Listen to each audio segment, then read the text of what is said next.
বিজেপির কেন্দ্রীয় নেতৃত্ব রাজ্য বিজেপির নেতৃত্বের ওপর ভরসা নেই, তাই জন্য আসতে হচ্ছে। এসে বাংলার মনীষীদেরকে অপমান করছে, ভুলভাল তথ্য দিচ্ছে, বাংলার মানুষকে অপমান করছে, কখনো বাংলার বুকে রোহিঙ্গার কথা বলছে, অথচ বাংলার মানুষ অপমানিত হচ্ছে, সে বোধ বুদ্ধিটাই তাদের নেই। সে বোধ বুদ্ধিটাই তাদের নেই। আর আমাদের নেতৃত্ব রাজ্য নেতৃত্বের ওপর ভরসা রাখে।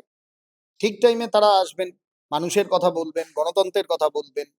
রাহুল গান্ধী, প্রিয়াঙ্কা গান্ধী, খার্গেজি, সর্বভারতীয় কংগ্রেসের সভাপতি তিনি, নিশ্চয়ই তারা আসবেন। এবং রাহুলজি বাংলাতে ইতিমধ্যে এর আগে ঘুরে গেছে, ন্যায় যাত্রা গেছে বাংলার ওপর দিয়ে। দ্বিতীয় দফায় ভারত জোড়ো যাত্রার পরে যে ন্যায় যাত্রা হয়েছিল, ন্যায় যাত্রা বাংলার বুক দিয়েই বিহারে ঢুকেছে। তো কে বলেছে কংগ্রেস আসে না, কংগ্রেস নেতৃত্ব আসে না? নিশ্চয়ই আসবেন, তারা আসবেন, পরিকল্পনা চলছে। সঠিক টাইমে বাংলার মানুষ দেখতে পাবে। ভারতবর্ষের বুকে সর্বকালের শ্রেষ্ঠ বেকারত্ব ৪৫ বছরে। সারা ভারতবর্ষ জুড়ে বেকারদের চাকরি নেই। আজকে মনে পড়েছে ভোটের আগে শিল্প ঘোষণা করতে হবে। এতদিন কোথায় ছিল? ২০১৪ সালে প্রধানমন্ত্রী হয়েছে। কটা কেন্দ্রীয় সরকারের আর্থিক অনুদানে শিল্প এখানে গড়ে উঠেছে, তার হিসাব দিক আগে। বাংলার পরিযায়ী শ্রমিকরা পার্শ্ববর্তী রাজ্যে কাজে গেলে পরে, বেশি দূরে নয়, আমাদের পার্শ্ববর্তী রাজ্য, যা এক কথায় উচ্চারিত হয় বাংলার সাথে, বাংলা, বিহার, উড়িষ্যা, সেই উড়িষ্যার মতন রাজ্যে বাংলার পরিযায়ী শ্রমিকরা কাজ করতে গেলে পরে বাংলা ভাষায় কথা বললে বাংলাদেশি বলে আক্রান্ত হচ্ছে। উড়িষ্যাতে কারা ক্ষমতায় আছে? বিজেপির নেতাদের মুখে কোনো কথা আছে? উনি আসবেন গতকাল, ভালো কথা। বাংলার মানুষ অতিথি পরায়ণ মানুষ, বাংলার মানুষ অতিথিকে আপ্যায়ন করতে জানে। নিশ্চয়ই তিনি আসছেন, ভালো কথা। এবং গণতান্ত্রিক পদ্ধতিতে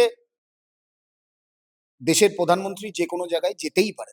তারা গণতন্ত্র মানে না, সংবিধান মানে না, গণতন্ত্র হত্যা করছে, সংবিধানকে আক্রান্ত হচ্ছে। তাদের সাথে তো কংগ্রেসদের বা বাংলার মানুষকে তো কম্পেয়ার করলে হবে না। কিন্তু বাংলার মানুষ সঠিক টাইমে বিজেপিকে বুঝিয়ে দেবে যে এই বাংলার মাটি দুর্জয় ঘাঁটি। এখানে দাঁড়িয়ে এই ধর্ম ধর্ম করে রাজনীতিকারী, শান্ত বাংলাকে অশান্ত করার যে চক্রান্ত, সেই বিজেপির কোনো জায়গা বাংলার মাটিতে নেই। বাংলার মানুষ, পশ্চিমবঙ্গের মানুষ সঠিক টাইমে এটা বুঝিয়ে দেবে। লোকসভা চলছে, পার্লামেন্ট চলছে, বিরোধী দলনেতা নিয়মিত পার্লামেন্টে যাচ্ছেন, অন্যান্য বিরোধী সাংসদরা পার্লামেন্টে যাচ্ছেন, বিরোধী দলের সমস্ত। প্রধানমন্ত্রী ভ্যানিশ, প্রধানমন্ত্রী আসছেন না, ভয় পেয়েছেন।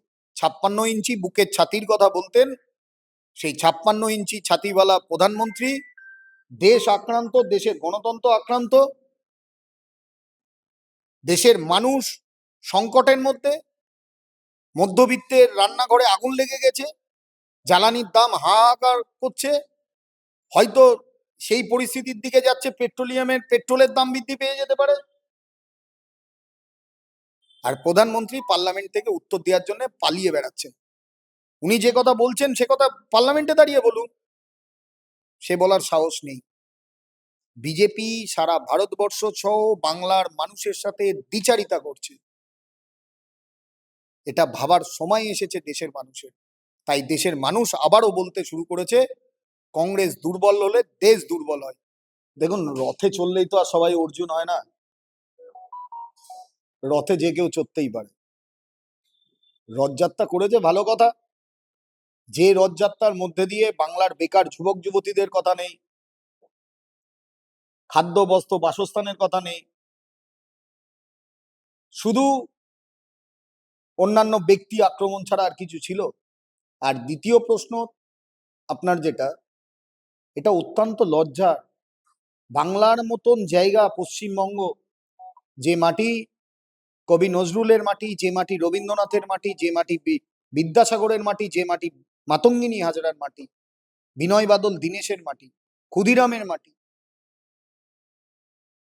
সেই মাটিতে দাঁড়িয়ে ধর্মের রাজনীতি করছে বিজেপি। মা ভবতারিণীর যে মন্দির বাংলার প্রত্যেকটা মানুষ তারা শ্রদ্ধার সাথে মানেন,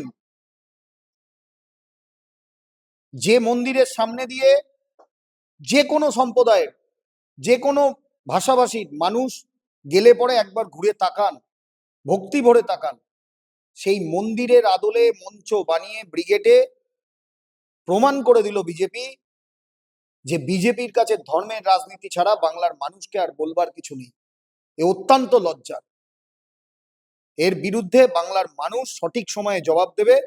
বিজেপির এই আত্ম অহংকার ধর্মের রাজনীতি নেতারা টের পাবেন।